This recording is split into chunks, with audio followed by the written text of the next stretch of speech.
Tu bienestar es nuestra prioridad. Este estrés me está matando. Cuidarte hoy es vivir tranquilo mañana. En Pichincha Humana, la salud nos importa. Consultas desde $4 para toda la familia. Te ofrecemos servicios de calidad en fisioterapia, traumatología, acupuntura, mamografía, ginecología y mucho más. Porque sentirte bien es vivir mejor. Agenda tu cita en 1-800-P por ti, Prefectura de Pichincha. Buenas tardes, buenos días, buenas noches. Depende de a qué hora nos pueden ustedes observar y poder escucharnos. Es un gusto poder compartir con toda la audiencia que tiene Colectivos en este programa que se llama Échale Mate. Échale mate significa échale cabeza, tenga cuidado, hay que analizar las cosas, hay que plantearse nuevos enfoques, no solamente de un solo lado. Y eso que tratamos de hacer en este programa que se llama Échale Mate. Hoy día tenemos a un gran amigo, un gran compañero, un gran sacerdote, un gran pastor, el padre Pierre. Padre Pedro Pierre, así le decimos en español. Él es de origen francés y tiene muchísimos años trabajando acá en los sectores populares, sacerdote de varias parroquias en los sectores pobres de Guayaquil y un gran compañero de esta tarea comunicacional, esta tarea de lucha por un mundo más justo y más humano. Hoy día queremos, Pierre, ¿cómo estás? Buenos días, buenas tardes, buenas noches. Queremos tratar un tema muy interesante, que es el nombramiento, ¿verdad?, del nuevo Papa. Imagínense ustedes qué emoción. Ya tenemos nuevo Papa. Habemos Papa.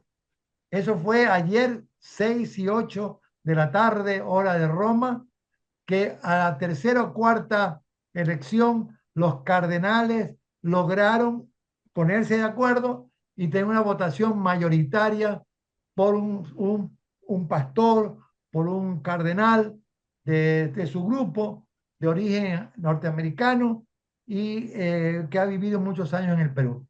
Mi primera pregunta, Pierre, es la siguiente. ¿Cuál fue tu impresión? El momento, porque todos estábamos a la expectativa, ¿verdad? Todos estamos a la expectativa. Yo estaba viendo en directo en Telesur y resulta que todos estábamos viendo quién salía. Y yo sentí una gran emoción cuando dijo León 14. ¿Cuál fue tu impresión? Cuéntame. Yo después te cuento la mía. Sí, ve, yo estuve leyendo la noticia en el teléfono, en un chat, ¿no? Que tenemos un papa que se va a llamar León XIV, ¿ya? Entonces dije, ¿qué está pasando, León XIV?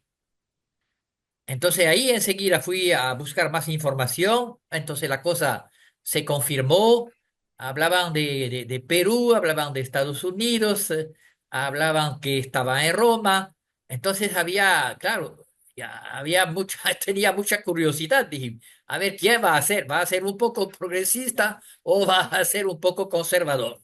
Y entonces las informaciones van por una persona abierta, el hecho de que trabajó 40 años en el Perú y luego fue obispo de la diócesis donde trabajó desde joven, ¿no? Claro. Entonces, informaciones por aquí, información por allá, por todas partes salían información y en la medida en que uno está conectado con grupos que son críticos, críticos positivos. Entonces decían, es un hombre abierto, un hombre cercano a los demás, que eligió su nombre justamente porque eh, el papa anterior a él, que tuvo el nombre de León, León XIII, fue aquel que comenzó la doctrina social de la iglesia cuestionando el capitalismo del final del siglo XIX. Entonces dije, la cosa es buena, la cosa es buena. Ahora siempre, claro, después uno dice, a ver, no siempre el Papa tiene la posibilidad de hacer todo lo que quiere, pero en una primera vista vemos que sí es un hombre abierto, su mensaje a los fieles cristianos que estaban en la Plaza San Pedro en la Basílica del Vaticano, su discurso sí es bastante interesante, pero ahí la primera impresión entonces es una impresión positiva, ¿no? Bien, a mí me pasó algo similar. Yo estaba en directo mirando en el momento la transmisión de Telesur. Y cuando dijo León 14, la primera cosa que se me ocurrió es ir al doctor Google. Me fui a Google y de quién era León 13, porque si él sigue 14, quiere decir que hay un 13, ¿verdad? Y me llamó mucho la atención con gran satisfacción saber que León 13 fue el obispo que inició con la encíclica Rerum Novarum, ¿verdad? El tema, plantear el tema del capitalismo, ¿verdad? Que en ese momento era un capitalismo muy fuerte, muy duro con los trabajadores, y aunque aceptaba el capitalismo como tal, de la encíclica, ¿verdad? Sin embargo, defendía los derechos de los trabajadores, en el sentido de que tienen derechos, que tienen que cumplir una determinada cantidad de horas, no deben ser explotados, porque habían trabajadores que trabajaban hasta 16 horas. Entonces, me pareció eso bien interesante, ¿verdad? La segunda cosa que me gustaría que me comente es cuando él habló en español, ¿verdad? Él es, bueno, cuando me dijeron norteamericano a mí me chocó un poco. Y me chocó un poco porque tenemos la experiencia, tú recuerdas, de lo que pasó con Juan Pablo II, que fue de alguna forma se influenció en esa, hay muchos libros al respecto, que se influyó para que pueda ser un artífice de la lucha contra el comunismo, ¿verdad? Entonces, hoy está Trump en la presidencia norteamericana y entonces, pero después pude quitarme esos prejuicios de la cabeza. ¿Cómo fue en ese aspecto tu criterio, tu relación, tu análisis? Ya, entonces en las informaciones que fui leyendo, entonces se dice que no es trumpista, no es trumpista. Entonces dije, bueno, ¿qué significa eso? Y después explicaban que él había criticado las opciones de Trump sobre extraditar a Migración. los migrantes, ¿no? Entonces él criticó eso. Y entonces él no hace parte de los obispos que apoyan a Trump, sino que más bien de los que son críticos con él. Entonces, yo pienso que es un hombre que está claro sobre la situación.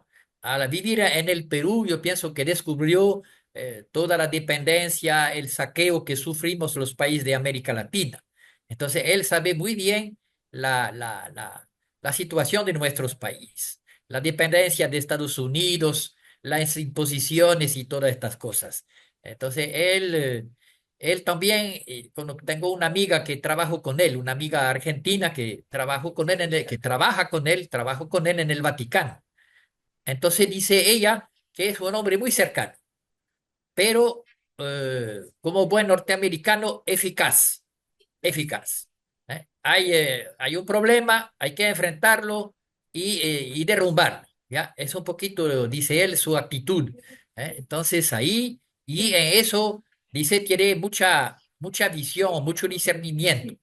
Entonces, decía él, dice ya ella, estoy muy contento porque sí va a ser un hombre decidido, un hombre claro, un hombre tranquilo y un hombre cercano. Entonces, ya, si la amiga que está allá trabajando con él dice eso, es que hay buenas esperanzas. Y sabes qué importante, él es matemático, licenciado en matemáticas. De tal modo que la mentalidad que estás tú describiendo muy bien es una mentalidad de eficiencia, de análisis muy concreto, digamos, y eso hace que pueda ser valiosa su participación en la administración del Vaticano. Él es un jefe de Estado, no nos olvidemos de eso. Entonces, creo que ahí hay un tema interesante, ¿verdad? La relación que tiene con Perú es muy valiosa porque está en medio de los pobres. Él habla de eso, habla en español, agradece a la diócesis de Chiclayo, donde él fue obispo, y agradece al pueblo específicamente de Chiclayo. es interesante. Un tercer elemento que rescato de lo que tú estás diciendo es respecto al tema de no estar de acuerdo con Trump con la política migrante, porque él procede de eso. Sus padres son, su madre por lo menos es migrante española, de tal modo que hay una situación ya que le toca a él como persona. Y evidentemente que la nacionalidad es norteamericana, pero su trabajo pastoral lo ha realizado en medio de los pobres. Ahora, un siguiente paso del análisis podría ser en el lado doctrinal y en el lado de los dogmas de la iglesia, la participación de las mujeres, la participación de las minorías. Y allí me gustaría tu opinión. Hay una cosa que me llamó la atención. Él se pone la estola, no sé cómo le llaman ustedes en el Papa, ¿verdad? Él tiene su traje y se puso la estola. ¿Qué significado tiene eso en el campo de la liturgia y en el campo de los conceptos un tanto tradicionales o no en la iglesia? Cuéntanos. Sí, entonces eso es una diferencia un poquito a ver, con Francisco. Francisco cuando se presentó en 2013 tenía una vestimenta más sencilla, ¿sí? Y entonces decía la explicación que leí que él reutilizó las vestimentas que utilizó Benedicto XVI en 2005. Entonces, en él también hay un apego a la institución. Yo pienso que eso también era la actitud de Francisco.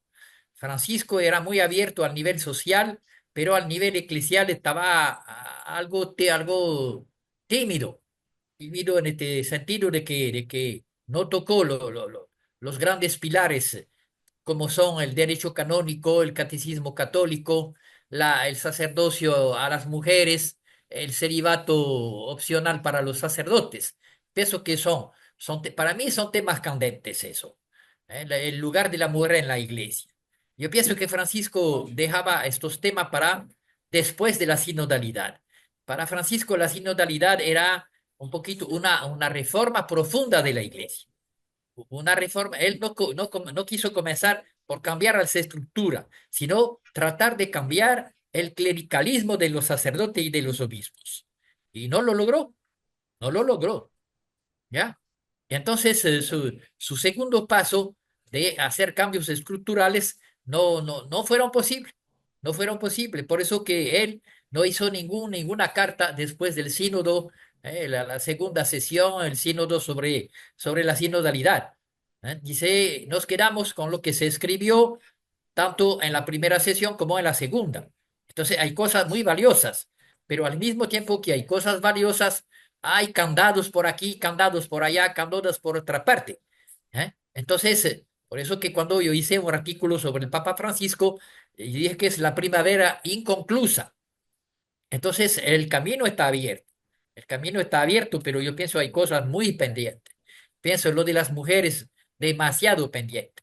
Lo del sacerdocio también, demasiado pendiente, porque yo pienso que las mujeres no tienen que ser como los sacerdotes de hoy. Entonces, ¿para qué meter mujeres en el clericalismo, no? Entonces, la sinodalidad es muy importante. Y yo vi que en sus palabras en la Plaza del Vaticano, su presentación, habla de eso. Vamos a continuar en la sinodalidad, vamos a caminar juntos. Yo soy obispo con ustedes, pero primero soy bautizado como ustedes. Entonces yo pienso que son líneas que van marcando un camino. Y la opción por la justicia social también es otra, ¿no? Entonces, el desafío para él va a ser el mismo que el de Francisco, ¿no? La cuestión es cómo lograr mover esta institución eclesial clericalista, piramidal, patriarcal, antifeminista, ¿no? Pienso que eso es el gran desafío. Mira, Francisco es una persona sencillísima al punto, en primera parte, de lo que tú hacías notar, cuando le plantearon que debe usar los zapatos rojos, ¿verdad? Él dijo, ya pasó el carnaval. Es curioso, es muy Así fuerte, es, ¿verdad? Para el obispo que le estaba ofreciendo. El anillo que usó, anillo de plata, que es el mismo anillo que usaba de obispo cuando estaba en Argentina. Eso demuestra una sencillez muy grande, pero pero tú estás planteando algo muy importante. El proceso sinodal, ¿verdad? Es un poco inconcluso. Yo tengo versiones, especialmente de Alemania, que plantearon una lucha muy fuerte a favor de la mujer, de la participación de la mujer, y lo que me dijeron, por lo menos, es que el Papa Francisco dijo, ese tema no se toca, no se toca. Sí, Lo que confirma lo que tú estás diciendo. Es decir, pero lo positivo del tema es que está abierto el camino. Y León XIV deja abiertas las puertas. Va a ser un poco lo que pasó con Juan XXIII y Pablo VI, ¿verdad? Cuando Juan XXIII lanza el Concilio Vaticano II y terminado prácticamente el concilio o antes, muere. Y es Pablo VI el que tiene que ponerlo en marcha. Va a ser un poco quizás así, ¿verdad que sí? sí, eso espero, ¿no? Eso espero. Yo pienso que él va a tomar los problemas desde nuevos puntos de vista, lo que me parece bien, lo que me parece bien, porque Francisco se quedó 12 años, ya, 12 años, marca un camino, marca una forma de vivir su trabajo pastoral como pastor supremo, ¿no? Y entonces, al venir él, entonces va a continuar, pero de otra manera, porque así somos. Yo pienso que nadie es parecido a su antecesor. Y yo pienso que es un hombre inteligente, que conoce la situación de la iglesia, porque él en Roma estaba, con esta amiga que te digo, en la comisión, el departamento de los obispos.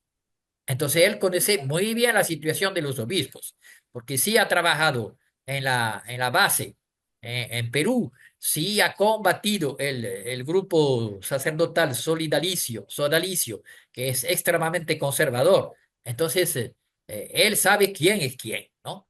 Y entonces va a tomar nuevas opciones. Yo pienso que una de sus opciones es la paz. Ahorita, ¿qué entiende por la paz? Porque en su alocución en la Plaza San Pedro utiliza 10 veces la palabra paz, 10 veces, ¿ya? Las otras palabras ya que repite, me parece a lo menos 3 veces, es la palabra sin miedo, sin miedo. Entonces él está decidido a hacer avanzar ciertas cosas. Pero la paz va a ser un poquito su preocupación mayor. La paz al interior de la iglesia, porque yo pienso Francisco le dio muy duro a los tradicionalistas, les dio muy duro, ¿no? Entonces él va a continuar, pero quiere que las cosas se hagan en paz. Somos una iglesia donde como los dedos de una mano somos diferentes los unos de los otros, pero no por eso vamos a estar peleando los unos contra los otros. A ver, ¿qué buscamos? Me llamó la atención también que en su alocución no habla del reino, no habla del reino. Y Pablo VI, cuando hizo su carta encíclica sobre la evangelización de los pueblos, dijo, el reino es lo único absoluto. ¿Ya? Entonces, ¿qué es lo que puede unirnos entre cristianos con sacerdote, el clero, los seglares, y los que esperan muchas cosas de la iglesia? Es el trabajo por el reino. Porque muchos trabajamos por el reino, cristianos, no cristianos, ateos, comunistas, humanistas, progresistas. Es el reino que tiene que unirnos. Lo mismo con los evangélicos, con los protestantes, con los ortodoxos, con los anglicanos. El reino es lo que nos va a unir. Entonces, la paz será este proceso de una construcción, una lucha por un reino presente entre nosotros, un reino de fraternidad, de justicia, de fe, de compasión. Entonces, eso para mí es lo más importante en este momento. La paz también quiere decir la paz en Palestina y la paz en Ucrania, especialmente, y Pakistán ahora. Y la construcción del reino, justamente siempre en la Biblia, se habla de compararlo con un banquete. El reino es un gran banquete donde todos están invitados. Esto es importante. Y segundo, todos pueden comer. Ahí hay dos elementos sociológicos muy importantes. Uno, la igualdad ante los ojos de Dios, ateos, evangélicos, protestantes y católicos. La unidad en un gran banquete. Y segundo, que todos tengan justicia, porque la justicia permite que todos tengamos derecho a comer. Eso es importantísimo, esa relación que hace en la Biblia respecto al reino. Lo que tú insistes en el tema de la paz, me parece importante que hayan sido 10 veces. ¿Por qué? Porque la paz que Francisco siempre insistió fue la paz en Gaza. No es posible que se estén matando niños, que se bombardeen hospitales y que ahora quieren ser tierra arrasada, sacando a todos los palestinos de la franja de Gaza de parte del gobierno israelita. ¿Qué diferencia, Pierre, con la visita de nuestro querido presidente de la República, ¿verdad?, a Netanyahu? Cuando él le dice a Netanyahu, sus enemigos son nuestros enemigos.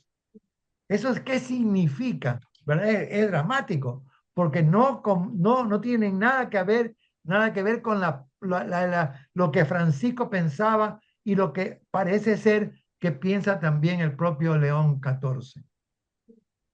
Sí, hay que saber también que en nuestro país los israelitas están muy presentes, especialmente con lo que es el seguimiento de las personas. Yo pienso que Israel para sí,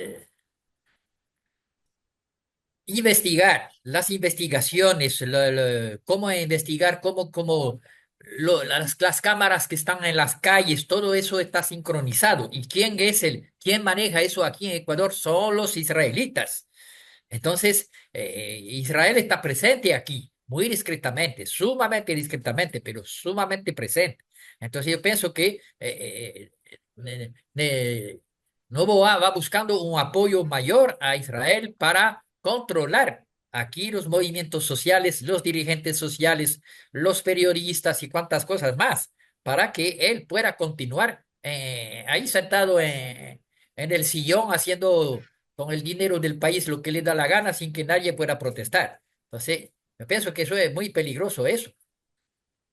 Sí, y tengo un dato de que en Montañita, en nuestro balneario del Ecuador, que se llama Montañita, están llegando muchos israelitas, ¿verdad? Y ponen incluso en la casa un sello rojo, no sé qué significará exactamente, pero eso es un signo de lo que estamos hablando. Yo creo que el León XIV va a ser una voz potente en el mundo por la paz en Gaza, por la paz en Ucrania, por la paz y contra las dictaduras en general del mundo. Yo creo que eso es lo que necesita una iglesia, ser una iglesia profética, una iglesia que anuncie realmente a Jesús.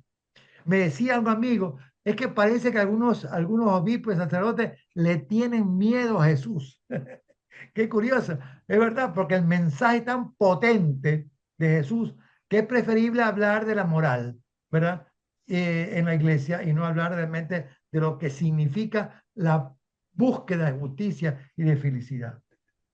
Sí, lo que te diría también, yo pienso que en su alocución en la Plaza San Pedro, Jesús comienza hablando o repitiendo una palabra de Jesús, la paz con ustedes, ¿ya? Entonces, era el problema de los apóstoles y de los discípulos, ¿no? Entonces, en 3 días ahí Jesús ejecutado, enterrado, y no descubren la continuidad. Entonces, la palabra de Jesús, la paz, las cosas van a continuar y las cosas van a continuar con ustedes, desde las mujeres. Entonces, yo pienso que la situación que tenía Jesús en Palestina era más peor que la nuestra, más peor, mucho más. Era un país dominado, secuestrado, las mujeres violadas, los impuestos ahí que dejaban con hambre toda la gente. Entonces, yo pienso que la situación de Jesús es un ejemplar para nosotros. Entonces, ¿qué hizo Jesús? Jesús se hizo amigo de los pobres, se reunió con ellos y empezó a hacerle descubrir que compartiendo se puede superar muchas cosas. Superar la violencia, superar el hambre, superar la injusticia, superar. Entonces, yo pienso que el Papa insiste mucho en la centralidad de Jesús. Yo pienso que nosotros los cristianos volver a Jesús, al Jesús histórico. Y yo pienso que ahí mucha gente que ha dejado la iglesia conserva de Jesús una visión mucho más clara que nosotros, que la mayoría de los católicos, porque ellos ven en Jesús un humano, primero un humano, un palestino humano, en su situación y muy profético, muy no violento, un hombre muy claro y ahí, con coherencia entre lo que dice y hace y sin dar marcha atrás. Por eso que lo Oye, van suprimiendo. realmente ha sido un placer poder conversar contigo, Pierre, en este tiempo y los que creyentes, pues, tenemos una gran misión, orar, fortalecer el espíritu de León XIV para que nuestra iglesia pueda ser una mensajera del mensaje de Jesús auténtico. Tu bienestar es nuestra prioridad. Este estrés me está matando. Cuidarte hoy es vivir tranquilo mañana. En Pichincha Humana, la salud nos importa. Consultas desde $4 para toda la familia. Te ofrecemos servicios de calidad en fisioterapia, traumatología, acupuntura, mamografía, ginecología y mucho más. Porque sentirte bien es vivir mejor. Agenda tu cita en 1-800-P por ti, Prefectura de Pichincha.